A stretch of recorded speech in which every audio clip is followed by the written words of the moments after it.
Hello friends, आज के इस लेक्चर में हम लोग नॉन यूनिफॉर्म क्वांटाइजेशन के बारे में पढ़ेंगे। यूनिफॉर्म क्वांटाइजेशन और नॉन यूनिफॉर्म क्वांटाइजेशन ये दो अलग अलग चीज़ है। यूनिफॉर्म क्वांटाइजेशन वो था जो अभी तक हम लोग पढ़ रहे थे। उसमें क्या यूनिफॉर्म रहता है? Step size. दैट मीन्स हमारा जो सिग्नल का डायनेमिक रेंज रहता है, मैक्सिमम और मिनिमम वैल्यू, उसको जब हम लोग नंबर ऑफ क्वांटाइज्ड लेवल्स में डिवाइड करते हैं तो हर लेवल का जो स्टेप साइज होता है वो सेम रहता है, ठीक है। लेकिन नॉन यूनिफॉर्म क्वांटाइजेशन में स्टेप साइज सेम नहीं रहता है। तो आज हम लोग यही पढ़ेंगे कि क्यों हम लोगों को ये नॉन यूनिफॉर्म क्वांटाइजेशन का ज़रूरत पड़ा। तो हम लोग जानते हैं जो हमारा SNR होता है, सिग्नल टू नॉइज़ रेशियो, वो क्या होता है? Signal power bye noise power. SNR हम लोग हमेशा चाहते हैं कि वो इंक्रीज़ करे, ज़्यादा रहे। क्यों? ताकि सिग्नल पावर ज़्यादा मिले। हम लोग चाहते हैं कि हमारा नॉइज़ पावर कम हो, नॉइज़ कम चाहता है सभी कोई, और सिग्नल पावर ज़्यादा चाहता है। अब अगर नॉइज़ पावर कम होगा तो ऑटोमेटिकली सिग्नल पावर जो SNR है वो बढ़ जाएगा, या फिर सिग्नल पावर ज़्यादा रहेगा तो ऑटोमेटिकली SNR का वैल्यू बढ़ जाएगा। तो हम लोग यूनिफॉर्म यूज़ करें या नॉन यूनिफॉर्म यूज़ करें, हमारा मेन एम यही है कि हमारा जो SNR है वो कभी कम नहीं हो, ठीक है। तो कोई भी सिस्टम, कोई भी कम्युनिकेशन सिस्टम हम लोग बनाते हैं तो उसमें ये चाहते हैं कि हमारा सिग्नल पावर कम हो या ज़्यादा हो सकता है कभी चैनल में नॉइज़ ज़्यादा हो जाए तो हमारा जो सिग्नल पावर है वो कम हो जाए। लेकिन हमारा यही एम रहता है कि सिग्नल पावर या वीक हो या फिर स्ट्रॉन्ग हो, हमारा जो SNR है वो कांस्टेंट रहना चाहिए। मान लेते हैं हमारा जो स्ट्रॉन्ग सिग्नल है उस टाइम SNR 20 dB आ रहा है, तो अगर हमारा वीक सिग्नल है तो भी हमारा जो सिस्टम है, जो हमारा इक्विपमेंट है, वो ऐसे डिज़ाइन होना चाहिए कि वीक सिग्नल के लिए भी वो SNR 20 dB दे, ठीक है। तो SNR is directly proportional to signal power m²t। ये इस बार का मतलब होता है एक्सपेक्टेशन, ठीक है। अब mt क्या है? यहाँ कोई भी मैसेज सिग्नल है। अगर ये साइनसोइडल मैसेज सिग्नल रहता, मतलब साइन या कॉस के टर्म में, तो इसका सिग्नल पावर सब जान रहे हैं am²/2। लेकिन अगर कोई और सिग्नल है तो उसका मैसेज, जो उसका पावर होता है, वो कैसे डिनोट करते हैं? सिग्नल का स्क्वायर और उसका एक्सपेक्टेशन, ठीक है। तो SNR equals to signal power by noise power. Signal power को हम लोग इस तरीके से लिखेंगे for any generalised message signal MT, और नॉइज पावर हम लोग पढ़ चुके हैं ∆²/12, जहाँ डेल्टा स्टेप साइज है। और जब डेल्टा की जगह हम लोग 2am बाय, क्या होता है इसका, 2am/L स्टेप साइज, वो पुट करेंगे तो हमारा जो फॉर्मूला आएगा फाइनली SNR का, वो ये आएगा, ठीक है। अब 2⁻²n, इसको हम लोग क्या लिख सकते हैं? ये 2 और n इसको अलग अलग लिख सकते हैं, ये पावर का रूल होता है। तो 2 पावर n का होल स्क्वायर, तो ये हो जाएगा L²। तो ये वाला जो टर्म है ये L² के इक्वल है। तो ओवरऑल जो फाइनल इक्वेशन बना हमारा SNR का, वो क्या बन गया? SNR इक्वल्स टू m²t/am², 3 और 2 पावर 2n की जगह हम लोग लिखेंगे L²। अब इस इक्वेशन से हम लोग देख सकते हैं कि हमारा SNR किस किस चीज़ पे डिपेंड करता है? AM पे, L पे और मैसेज सिग्नल के पावर पे। अब AM, एक चीज़ हमेशा याद रखना है, सिग्नल पावर कम होने का मतलब ये नहीं होता है कि उसका एम्पलीट्यूड, जो मैक्सिमम जो एम्पलीट्यूड है, वो चेंज हो जाएगा, ठीक है। सिग्नल पावर अगर कम हो रहा है, मान लेते हैं कि ये हुआ, मेरा मैसेज सिग्नल ये था AM जो मैक्सिमम एम्पलीट्यूड होता है, और ये है मिनिमम -AM। अगर सिग्नल पावर कम भी होता है या नॉइज़ के कारण हमारा जो है सिग्नल पावर वीक हो जाता है, तो भी क्या होगा? किसी भी पॉइंट पे मेरा मैक्सिमम जो वोल्टेज है, मैक्सिमम पीक वोल्टेज है, वो चेंज नहीं होगा। क्यों? क्योंकि नॉइज़ के कारण कभी ना कभी मेरा वोल्टेज वो AM पे जाएगा ही या -AM पे जाएगा ही, ठीक है। तो AM कभी भी चेंज नहीं होगा। तो SNR के लिए अब क्या बचा? एक तो सिग्नल पावर बचा, दूसरा L बचा, means number of quantization level. अब यूनिफॉर्म क्वांटाइजेशन में क्या होता है? L हम लोग का फिक्स रहता है कि 4 लेवल क्वांटाइजर, 8 लेवल क्वांटाइजर, तो L भी हम लोग चेंज नहीं कर सकते हैं। तो अब अगर हमारा सिग्नल पावर कम होता है तो SNR तो कम होना ही है, ठीक है। तो यही यूनिफॉर्म क्वांटाइजेशन का ड्रॉबैक है। यूनिफॉर्म क्वांटाइजेशन में अगर हमारा सिग्नल पावर अच्छा है, स्ट्रॉन्ग सिग्नल है, तब तो कोई दिक्कत नहीं है, तो हमारा SNR बढ़ा हुआ ही मिलेगा। लेकिन अगर इन केस सिग्नल पावर हम लोग का वीक हो गया तो हम लोगों को पहले वाला SNR वैल्यू नहीं मिल पाता है। हमारा SNR जो है वो कम हो जाता है। इसी चीज़ को हम लोगों को सुधारना है। In uniform quantization the dynamic range of signal is divided into equal steps. ठीक है, अगर हमारा सिग्नल यहाँ से यहाँ तक है, इसका ये ए मिन है, ये ए मैक्स है, तो अगर यूनिफॉर्म क्वांटाइजेशन कर रहे हैं तो उसमें जो हमारा डायनेमिक रेंज है सिग्नल का, उसको हम लोग इक्वल स्टेप्स में बांटते हैं। अगर 4 लेवल क्वांटाइजर है तो हम लोग 4 लेवल लेंगे, जिसमें कि हर लेवल का स्टेप साइज सेम होगा, जैसे S1 equals to S2 equals to S3 equals to S4। ये जितना भी स्टेप्स है वो सेम साइज का है। ठीक है, if signal empty is weak then SNR power, signal power will be less. ठीक है, अगर एम्प्टी जो हमारा सिग्नल है वही वीक है तो उसका कॉरस्पॉन्डिंग पावर भी वीक होगा। पावर वीक होगा तो स्टेप साइज कांस्टेंट है यूनिफॉर्म क्वांटाइजेशन में, और पावर वीक होगा तो SNR भी कम होगा। तो हम लोगों को क्या चाहिए? It is desirable to have constant SNR। हम लोग चाहते हैं कि हमारा जो भी सिस्टम तैयार हम लोग करेंगे उसमें SNR जो है वो कांस्टेंट हो। A quantizer that fulfills such a requirement is called robust quantizer. कोई भी एक क्वांटाइजर जो कि ऐसा कंडीशन फुलफिल करता है उसको कहते हैं रोबस्ट क्वांटाइजर। कौन सा कंडीशन फुलफिल करता है? कि हमें हर केस में कांस्टेंट SNR मिले, चाहे हमारा सिग्नल पावर वीक हो या सिग्नल पावर स्ट्रांग हो। तो वीक सिग्नल के लिए हम लोग को क्या करना होगा? अगर हम लोग इस इक्वेशन से देखें, अगर मेरा ये सिग्नल वीक है तो हमको क्या करना होगा कि SNR कांस्टेंट रहे, पहले की तरह रहे। हमको ये बढ़ाना होगा, मतलब क्वांटाइजेशन लेवल बढ़ाना होगा। दोनों में से SNR डायरेक्टली प्रोपोर्शनल टू ये सिग्नल पावर भी है और directly proportional to quantisation level भी है। अब अगर ये कम हो रहा है तो हम लोग को क्या करना पड़ेगा? L को बढ़ाना होगा, तभी SNR सेम रहेगा। ठीक है, मान लेते हैं SNR का वैल्यू है 20। ठीक है, और मैसेज सिग्नल था 10, L था 2। ठीक है, अब क्या होगा? अगर मैसेज सिग्नल 10 नहीं रह करके 4 पे पहुंच गया तो हमको क्या करना पड़ेगा? इसका जो वैल्यू है उसको 2 से 5 करना रहेगा। पहले 10 था और ये 2 था, तो मान लेते हैं 20 SNR था। अब अगर मैसेज सिग्नल घट गया, 4 हो गया, तो हम क्या करेंगे? क्वांटाइजेशन लेवल बढ़ा करके 5 पे ले आएंगे, 2 से 5 कर दिए। अब क्या होगा? 4 × 5 20, ये उतना ही रहा। इसको एक एग्जाम्पल के साथ आगे बताए हुए हैं हम लोग वीडियो में। तो ये चीज़ है कि अगर वीक सिग्नल है तो हम लोगों को SNR बढ़ाने के लिए, for weak signal to increase SNR we have to decrease noise power. ठीक है, नॉइज पावर डिक्रीज कैसे होगा? Noise power equals to delta square by 12। That means to decrease noise power हम लोगों को स्टेप साइज डिक्रीज करना होगा, मतलब कम करना होगा। स्टेप साइज कम कैसे होगा? स्टेप साइज कम करने के लिए हमको नंबर ऑफ लेवल्स बढ़ाना होगा। ठीक है, अगर मान लेते हैं कि हम लोग यहाँ जो सिग्नल, ये जो है वोल्टेज लेवल है, अभी स्टेप साइज इतना है, 4 लेवल है।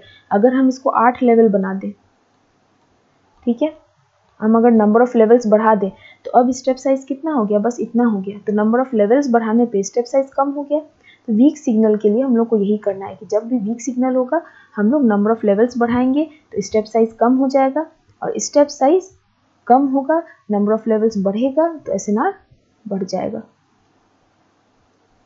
Okay, if signal power is less and we have to increase SNR, then we have to decrease quantization noise. For that we have to decrease step size. और यही चीज़ करने के लिए, स्टेप साइज को decrease करने के लिए हम लोग नॉन यूनिफॉर्म क्वांटाइजेशन यूज करते हैं। अगर सिग्नल स्ट्रॉन्ग है तो कोई बात नहीं है, अगर स्ट्रॉन्ग है तो स्टेप साइज हम लोग इंक्रीज कर देंगे। ठीक, तो एक एग्जाम्पल की मदद से हम लोग इसको समझते हैं कि ये फॉर्मूला हम लोग शुरू में देख लिए, SNR equals to signal power by AM² × 3L²। हम लोग चाहते हैं कि पूरे टाइम सिग्नल वीक हो या स्ट्रांग हो, हमारा SNR कांस्टेंट रहे, तो ये कांस्टेंट रहेगा। मान लेते हैं कांस्टेंट में ही हमको 20 चाहिए, कि हमको हमेशा SNR 20 चाहिए। AM भी कांस्टेंट रहेगा, पीक जो एम्पलीट्यूड होता है सिग्नल का वो बदल नहीं सकता है। सिग्नल पावर और L। अब यूनिफॉर्म का केस अगर लेते हैं, ठीक है, मान लेते हैं नंबर ऑफ जो लेवल है वो 2 है। ठीक है, तो L 2 हो गया, AM हमारा कांस्टेंट है तो मान लेते हैं 1 वोल्ट है, और सिग्नल पावर अभी मान लेते हैं 10 वाट है। ठीक है, तो SNR क्या हो जाएगा? Signal power 10 × 3L²। L है 2 तो L² हो जाएगा 4, तो टोटल आ गया SNR 120। सॉरी, ये 120 होगा, हमें SNR 120 चाहिए, तो SNR 120 आया। लेकिन अब अगर इसी केस में, यूनिफॉर्म क्वांटाइजेशन के केस में, अगर सिग्नल पावर कम हो जाता है, मान लेते हैं 1.6 वाट हो जाता है, ये 10 वाट से 1.6 वाट हो जाता है, मतलब ये वीक हो जाता है, तो हमारा SNR जब हम निकालेंगे तब क्या होगा? 1.6 इंटू 3 इंटू, ठीक है, लेवल फिक्स्ड हो गया तो 3 इंटू 4 हो गया, तो अब SNR हमारा हो गया 19.2। तो हम लोग देखें कि जब सिग्नल स्ट्रॉन्ग था तो SNR 120 था, सिग्नल वीक हुआ तो SNR 19.2 हो गया, मतलब SNR डिक्रीज हो गया 120 से 19.2। तो ऐसा सिस्टम हम लोग को नहीं चाहिए। अब अगर नॉन यूनिफॉर्म केस में आए, नॉन यूनिफॉर्म केस में इसमें क्या होगा, AM कांस्टेंट ही रहेगा, AM कभी चेंज नहीं होगा। यहाँ पे L हमारा कांस्टेंट था 2 लेवल, यहाँ पे लेकिन L कांस्टेंट हम लोग नहीं लेंगे, ठीक है। सिग्नल पावर यहाँ वीक के लिए नहीं हुआ तो मान लेते हैं हमारा सिग्नल पावर 1.6 वॉट है। तो अब अगर सिग्नल पावर वीक है, मतलब हमारे पास वीक सिग्नल है, तो 3 तो वही रहेगा जो फॉर्मूला में है।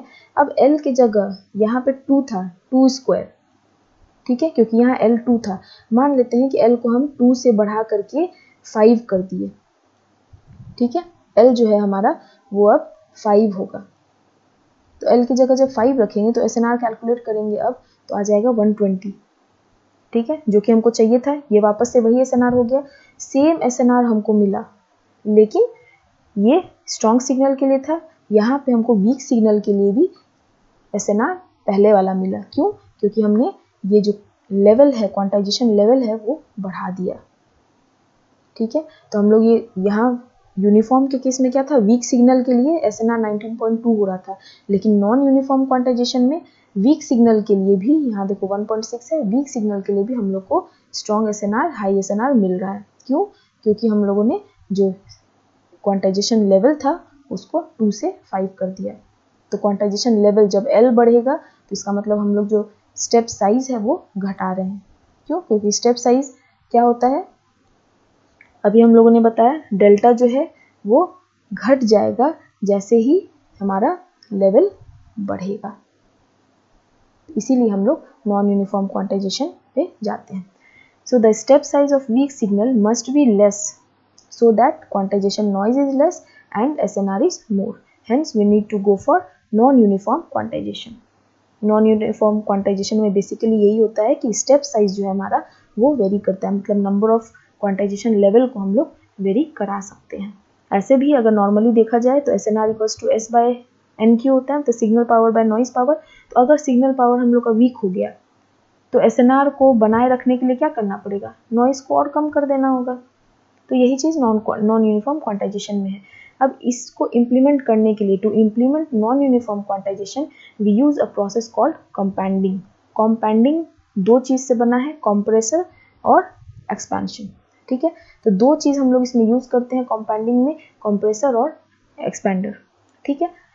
This process helps in carrying non-uniform quantization using a uniform quantizer, which requires less hardware cost.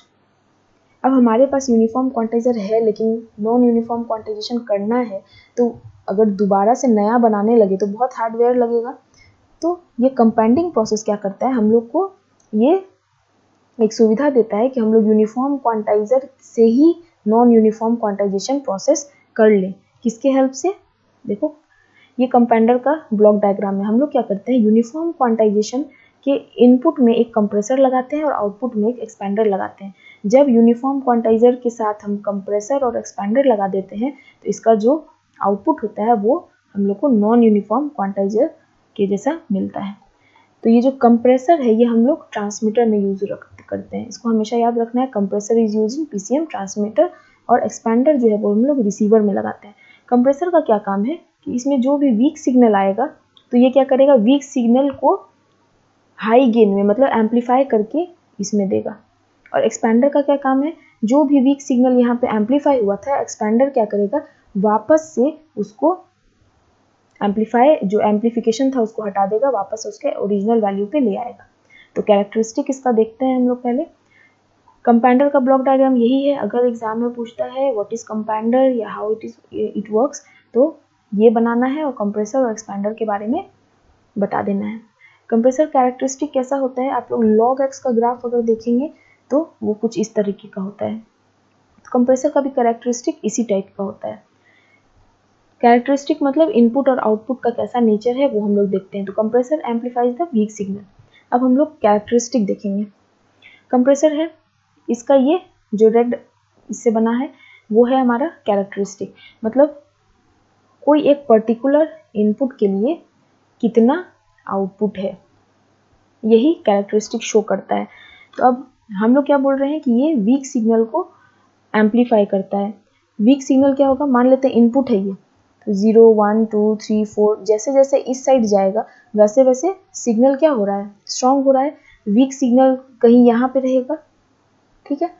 तो हम लोग देखते हैं ये डेल्टा एम क्या है, दो सिग्नल के बीच का, दो सैंपल के, मान लेते हैं ये दो सैंपल है तो उन दोनों के बीच का डिफरेंस है, ठीक है। तो जब वीक सिग्नल में ये डेल्टा एम हम लोग कुछ एक थोड़ा सा इंक्रीमेंट लेते हैं इनपुट में, तो अगर यहाँ का एक सिग्नल लेंगे तो ये आउटपुट में कैसे मैप होगा, मान लेते हैं ये 0.1 है, ये वाला पॉइंट, ये पॉइंट 0.1 है। तो जब कंप्रेसर से पास होगा, कंप्रेसर के आउटपुट में क्या आएगा, ये पॉइंट आएगा, ये वाला। तो आप देख रहे हैं कि यहाँ पे इनपुट कितना स्मॉल था, मतलब 0 है तो ये मान लेते हैं अगर ये 0.5 होता है तो उस हिसाब से ये तो 2 के लगभग होगा। तो एम्पलीफिकेशन हो रहा है मेरा, ये इनपुट कितना स्मॉल था, एक्स एक्सिस पे ये देखो 0 के बगल में है, लेकिन ये जब मैप हो रहा है आउटपुट में तो ये बहुत हाई मैपिंग हो रहा है, ठीक है। अगर इसको हम एक्सेस नेमिंग करें, अगर जो नहीं समझ पा रहे हैं, 0 1 2 3 4 मतलब ये वाला जो इनपुट था और ये 1 है, 0 1 2 3 4। तो जो जब इनपुट 1 वोल्ट था, कंप्रेसर में दिए हम 1 वोल्ट इनपुट, लेकिन कंप्रेसर के आउटपुट में हमको क्या मिला, 4 वोल्ट। तो इसका मतलब क्या हुआ, कंप्रेसर क्या कर रहा है, इनपुट जो वीक इनपुट है उसको एम्पलीफाई कर रहा है, ठीक है। अब ये था 1, मान लेते हैं ये 1.5 है, 1.5 वाले का भी लिए तो ये 1 है, ये 1.5 है, तो ये डेल्टा एम कितना हुआ, 0.5 वोल्ट। तो 0.5 वोल्ट का जो इनपुट इंक्रीमेंट है वो आउटपुट में देखो, अगर ये 4 है तो ये 5 है, ठीक है। तो अगर इनपुट में हम 0.5 वोल्ट का चेंज कर रहे हैं, आउटपुट में 1 वोल्ट का चेंज हो रहा है, ठीक है। तो इसका मतलब यही हुआ, वीक सिग्नल को कंप्रेसर जो है वो एम्पलीफाई कर रहा है। लेकिन वही हाई अगर स्ट्रॉन्ग सिग्नल में देखेंगे तो क्या होगा, ये डेल्टा एम, ये दो केस लिए, अगर मान लेते हैं हम ये वाला चीज़ देखते हैं, डेल्टा एम यहाँ पे इतना बड़ा है, लेकिन जब वो आउटपुट में मैप होता है तो डेल्टा वाई कितना छोटा हो रहा है, ठीक है।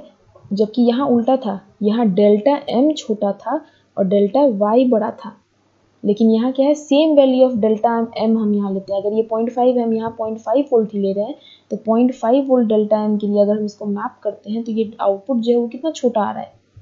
तो इसका मतलब हुआ कंप्रेसर क्या करता है, जो भी वीक सिग्नल है उसको एम्पलीफाई करके आउटपुट देता है, और जो स्ट्रॉन्ग सिग्नल है उसको अटेनुएट करके आउटपुट देता है। तो इससे क्या होता है, हमारा जो एसएनआर होता है वो कांस्टेंट बना रहता है। Maps input increments delta M to larger output increments delta Y for small और weak input signals.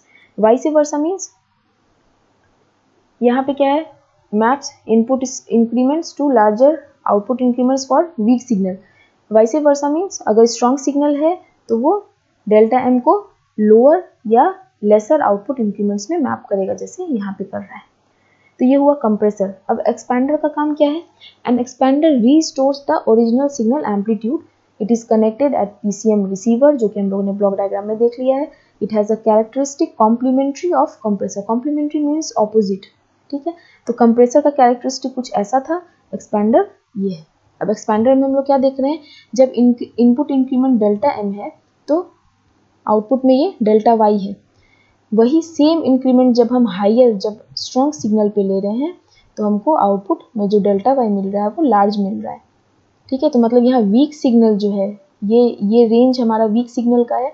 Weak signal में जो भी जो हमारा सिग्नल है उसको वो अटेनुएट कर रहा है। ये डेल्टा एम यहाँ बड़ा है लेकिन डेल्टा वाई यहाँ छोटा है, मतलब वीक सिग्नल को वो अटेनुएट कर रहा है, और हाई सिग्नल को, जो यहाँ पे जो हाई में स्ट्रॉन्ग सिग्नल है उसको और एम्पलीफाई कर रहा है, क्योंकि यहाँ डेल्टा एम छोटा है और यहाँ डेल्टा वाई बड़ा है। तो देख सकते हैं कि ये बिल्कुल ही कंप्रेसर के ऑपोजिट है। तो एक्सपैंडर और कंप्रेसर दोनों मिलकर के कंपैंडर बनाता है। तो कंपैंडर का कैरेक्टरिस्टिक कुछ ऐसा होता है, ये है कंप्रेसर, ये है एक्सपैंडर। ये ट्रांसमीटर में यूज़ होगा, ये रिसीवर में यूज़ होगा।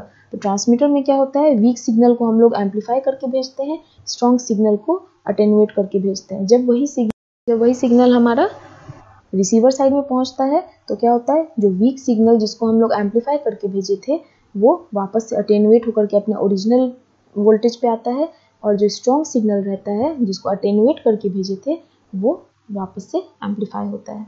तो इस तरीके से हम लोगों को नॉन यूनिफॉर्म क्वांटाइजेशन मिल जाता है with the help of uniform quantizer. 2 types of compounding loss होता है। ये याद रखना है कि हमारा जो कंप्रेशर है वो लॉगरिथमिक यूज कैरेक्टरिस्टिक होता है उसका। तो 2 types of compounding laws are used for logarithmic characteristic, mu law, A law.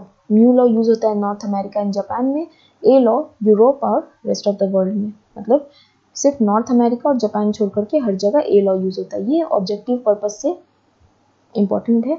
Otherwise आज हम लोगों ने नॉन यूनिफॉर्म क्वांटाइजेशन पढ़ लिया है। अगर किसी को भी कोई प्रॉब्लम हो तो वो प्लीज़ कमेंट सेक्शन में कमेंट करके बता दें। Thank you.